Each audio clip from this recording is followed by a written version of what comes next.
If you study the FP2 module in A-level maths, or if you just read ahead to it, you'll learn something called reduction formulas, which is super useful for integrating things of this form. Go read about it if you want to. However, what if you were determined not to use those and determined to get a question like this in your further maths A-level exam paper sent to the head examiner? Well, then you would want to use what I'm calling integration by utter insanity. Now, to do this, what we'll do is we'll first consider product rule, which sounds a bit random to consider, but here's product rule.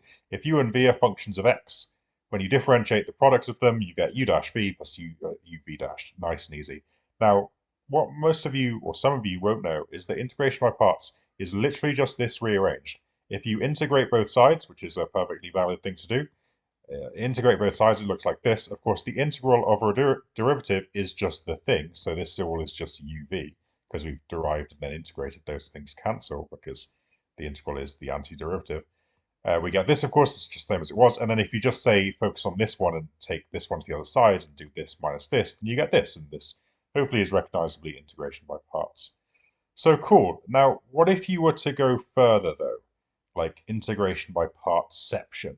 What if you were to have three things? And this is product rule for three things. It's very easy to prove, assuming that you know the product rule is a thing that works.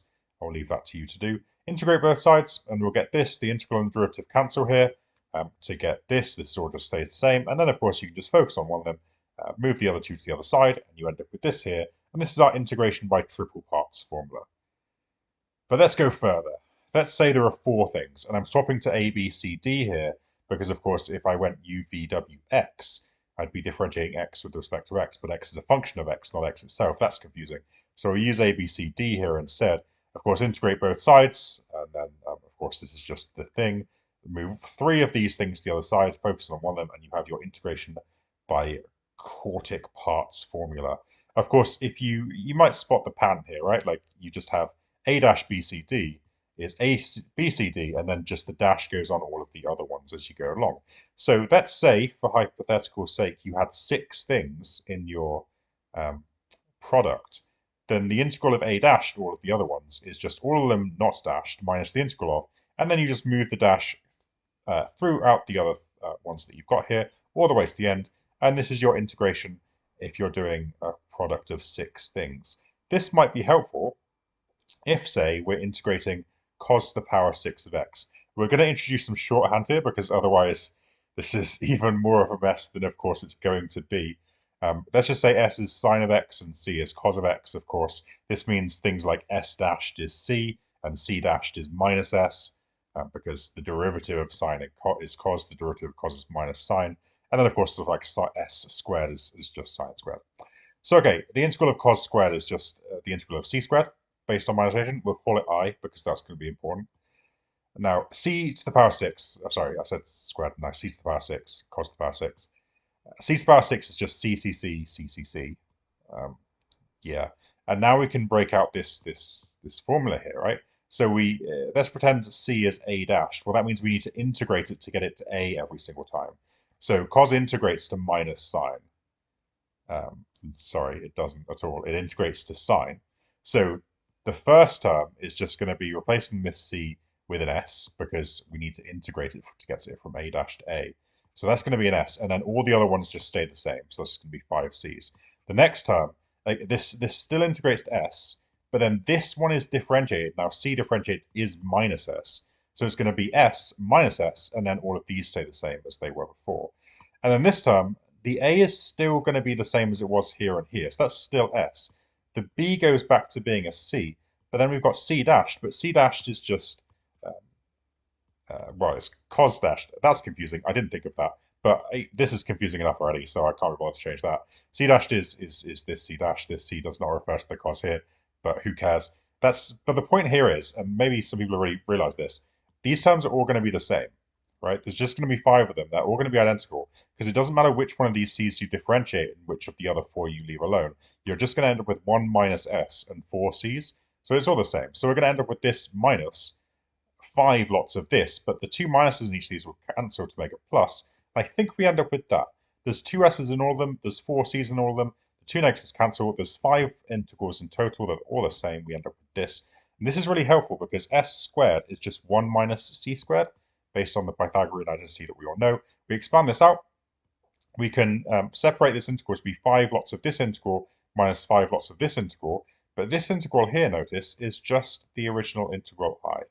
We don't need that formula anymore, we can just replace that with I, add 5i to both sides, and then divide by 6, and we end up with, when we divide that by 6, we end up with this answer to our integral. But of course, that's not the whole answer, because there's still an integral to do.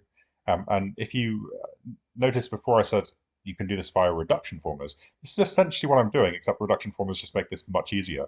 But I've reduced this from a cos to the 6 integral to a cos to the 4 integral. So now I can just do the same thing. I'm going to consider a different integral, I2, which is the integral of cos to the 4, and we'll use our integration by quartic parts formula, which we actually saw earlier, and we'll do the same thing. So this is c. The integral of one of the c's is of course just c.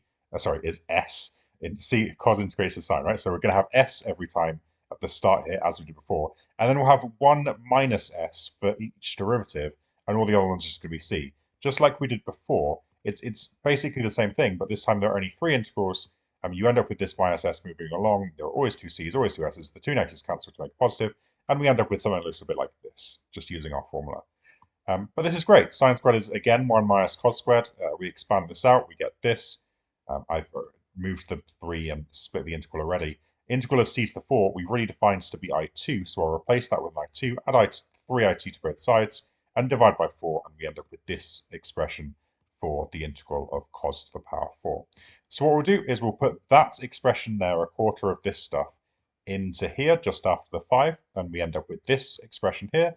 And we're almost done, because all we need to do is evaluate the integral of cos squared, which some of you might do via double angle formulas or whatever, but we can just use the good old integration by parts formula with just 2 things in it, because the integral of cos squared, well, if one of the c's is u dash, then we integrate that to make s, as we've seen a couple of times, then we leave this c alone and then integrate it here to make minus s. This is, of course, plus s squared. S squared is 1 minus c squared. You break the integral up to get this. The integral of 1 is just x, and this here is just I3 by definition. So we end up with this. Add I3 to both sides, divide by 2, and we end up with this. And then we shove that result into there, and we end up with our integral for cos to the power 6. It's 1/6 sine x cos to the power 5x plus 5 brackets 1/4 brackets sine x cos cubed x plus 3 brackets half into sine x cos x plus x, close brackets, close brackets, close brackets, close brackets, close brackets, and we're good to go. So a very, very straightforward and handy thing for you to do in an exam. Maybe even just memorize this formula. I'm sure it'll be very useful if you ever have to integrate cos to the power 6. But yeah, thanks for watching. I hope you learned a lot. I realize after all of that, I forgot the minus c. Don't at me, and don't write that in the comments, because that just shows that you didn't watch until the end of the video.